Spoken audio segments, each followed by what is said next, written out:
Marilah kita berdoa.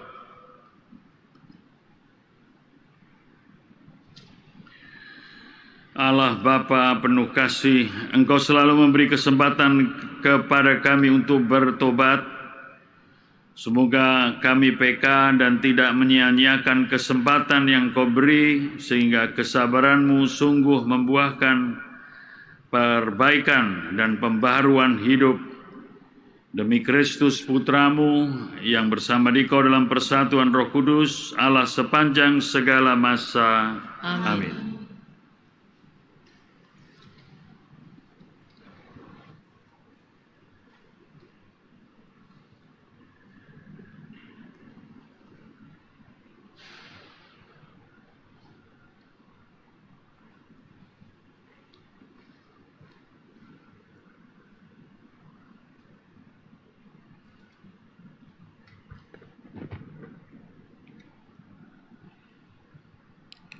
Bacaan dari Kitab Kebijaksanaan.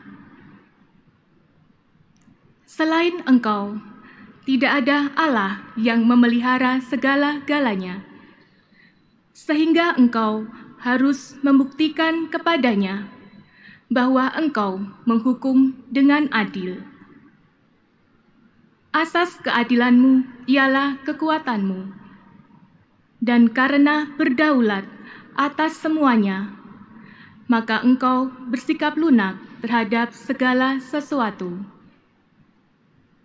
Kekuatan-Mu hanya Kau perlihatkan apabila orang tak percaya akan kepenuhan kuasa-Mu, dan orang yang berani menentang kekuasaan-Mu Kau permalukan. Tetapi meskipun Engkau penguasa yang kuat, Engkau mengadili dengan belas kasihan, dan dengan sangat murah hati memperlakukan kami. Sebab kalau mau, Engkau dapat berbuat apa saja. Dengan berlaku demikian, Engkau mengajar umat-Mu bahwa orang benar harus sayang akan manusia. Anak-anak-Mu Kau beri harapan yang baik ini. Apabila mereka berdosa, Kau berikan kesempatan untuk bertobat. Demikianlah sabda Tuhan. Syukur kepada Allah.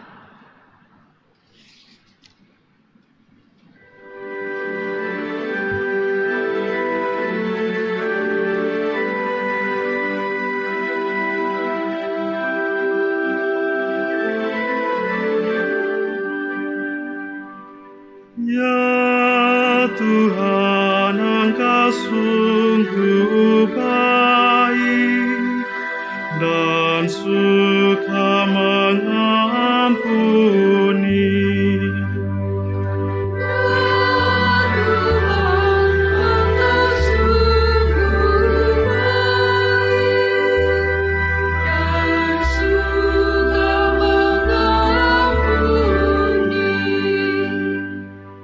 Tuhan, Engkau sungguh baik dan suka mengampuni. Kasih setia-Mu berlimpah bagi semua yang berseru kepada-Mu. Pasanglah telinga kepada doaku, ya Tuhan, dan perhatikanlah suara permohonanku. Tuhan, Engkau sungguh baik dan suka mengampuni. Segala bangsa yang Kau jadikan akan datang menyembah di hadapan-Mu, ya Tuhan. Mereka akan memuliakan nama-Mu. Tuhan, sungguh besarlah Engkau. Engkau melakukan keajaiban-keajaiban, hanya Engkaulah Allah. Ya Tuhan, Engkau sungguh baik dan suka mengampuni.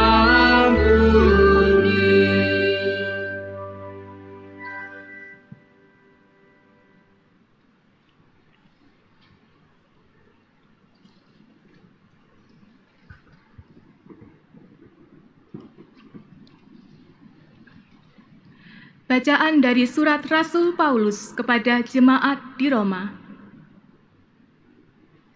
Saudara-saudara, Roh membantu kita dalam kelemahan kita, sebab kita tidak tahu bagaimana sebenarnya harus berdoa.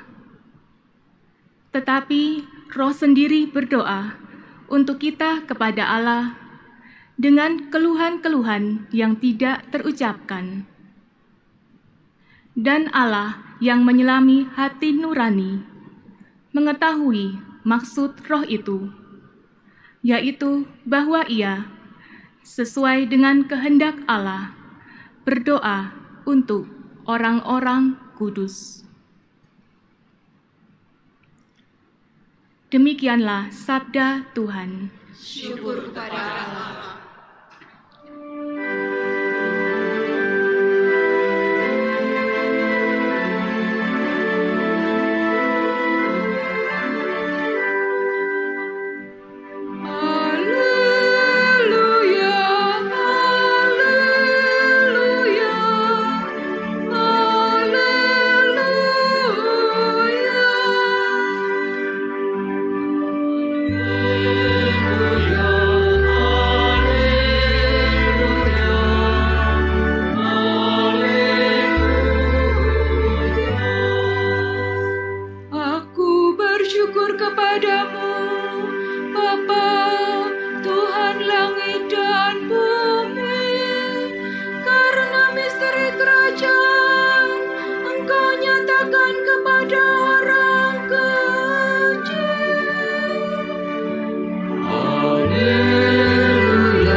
Tuhan bersamamu. Dan bersama-Mu. Inilah Injil Yesus Kristus menurut Matius. Dimuliakanlah Tuhan. Sekali peristiwa, Yesus menyampaikan suatu perumpamaan lain lagi kepada orang banyak, katanya, hal kerajaan surga itu seumpama orang yang menaburkan benih baik di ladangnya. Tetapi pada waktu semua orang tidur, datanglah musuhnya menyebarkan lalang di antara gandum itu, lalu pergi. Ketika gandum itu tumbuh dan mulai berbulir, tampak jugalah lalang itu. Lalu datanglah hamba-hamba pemilik ladang itu dan berkata kepada tuannya, "Tuan, bukankah benih baik yang Tuan taburkan di ladang Tuan? Dari manakah lalang itu?" Jawab pemilik itu, "Seorang musuh yang melakukannya." Lalu berkatalah hamba-hamba itu kepadanya, "Maukah Tuan supaya kami pergi mencabut lalang itu?" Tetapi dia berkata, "Jangan. Sebab mungkin gandum itu ikut tercabut pada waktu kamu mencabut lalang itu. Biarkanlah keduanya tumbuh bersama sampai waktu menuai tiba. Pada waktu itu aku akan berkata kepada para penuai, kumpulkanlah dahulu lalang itu dan ikatlah berkas-berkas untuk dibakar. Kemudian kumpulkanlah gandum itu ke dalam lumbungku." Demikianlah Injil Tuhan. Terpujilah Kristus.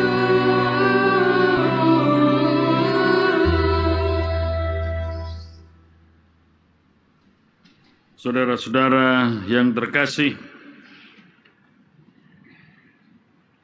semakin hari kita semakin khawatir karena virus corona ini nampaknya tidak akan punah atau habis, bahkan menjadi-jadi.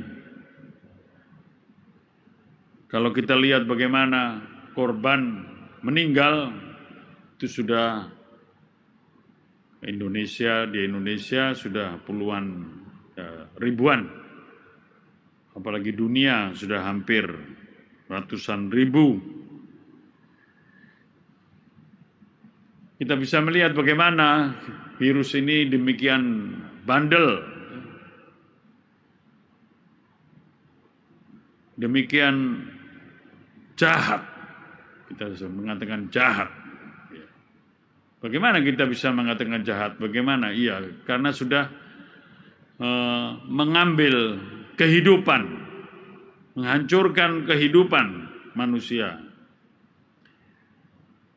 Kalau ada kesempatan untuk wawancara dengan virus corona, mungkin ya kita bisa bertanya, bagaimana virus corona kamu kok begitu jahat? Kalau dia bisa menjawab, dia akan berkata, saya tidak sengaja berbuat jahat. Ya, siapa suruh dulu membuat saya masuk dalam tubuh manusia?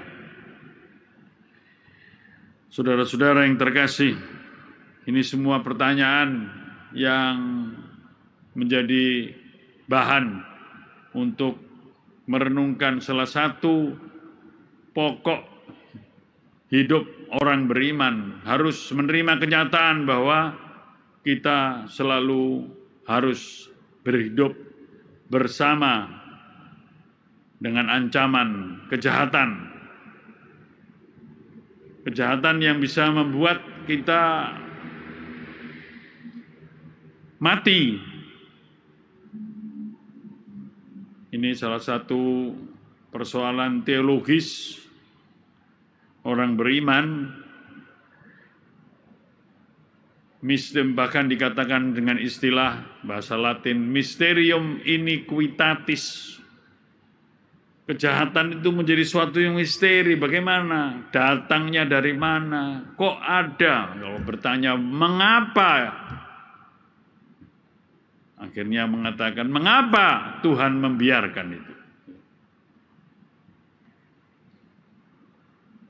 Dalam keadaan yang serba panik ini kita akan bertanya, Tuhan bagaimana ini?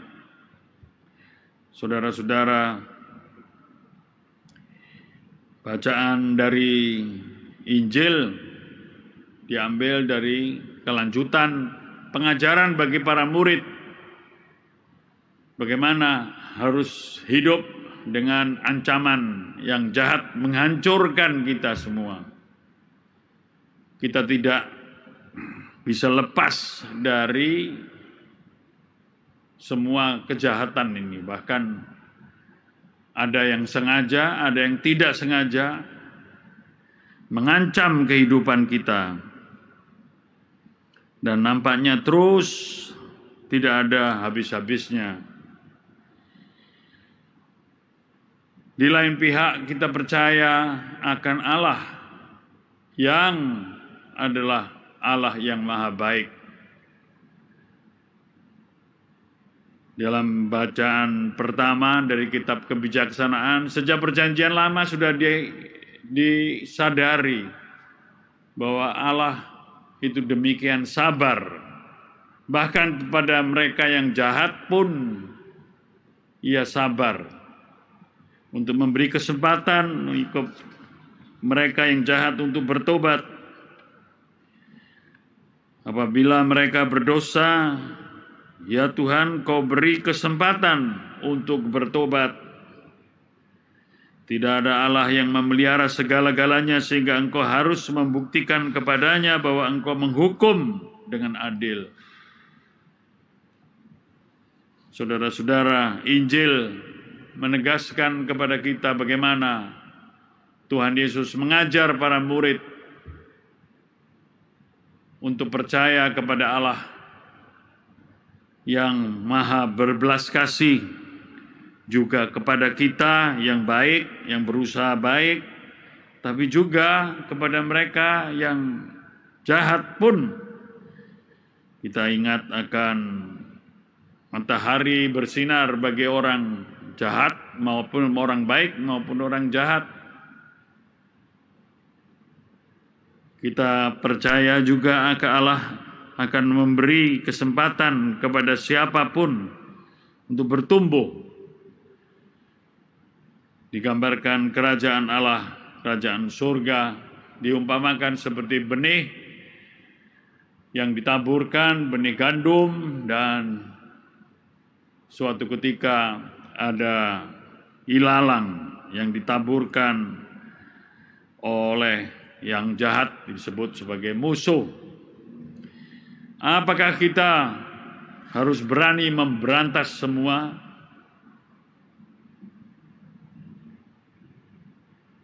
Si tuan panenan ditanya, apakah kita cabut ilalang itu, atau kita selagi ada kesempatan kita tangkap dan jerat dan hukum. Tetapi Injil memberikan perumpamaan, biarlah tumbuh, dan pada saatnya akan terkumpul gandum dan ilalang. Saudara-saudara terkasih, mari kita belajar dari Tuhan Yesus yang memberikan perumpamaan tentang gandum dan ilalang untuk senantiasa berusaha terus menjadi gandum yang akan berguna menjadi makanan bagi manusia, dan sebaiknya menjauhi semua kemungkinan kita menjadi ilalang dalam hidup yang membunuh, menghancurkan yang baik dan kebaikan. Salah satu contoh sekarang yang jahat demikian merebak kemana-mana, terutama dalam medsos. Melalui medsos, lihat bagaimana nampaknya sungguh tak terbendung. Contoh mengenai hoax, ya, lihat itu.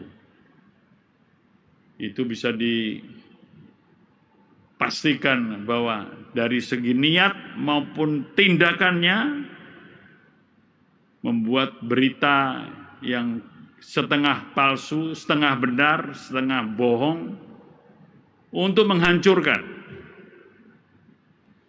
Dari niatnya, dari motivasinya, motifnya sudah ada niat untuk menjadi ilalang dalam hidup bersama ini.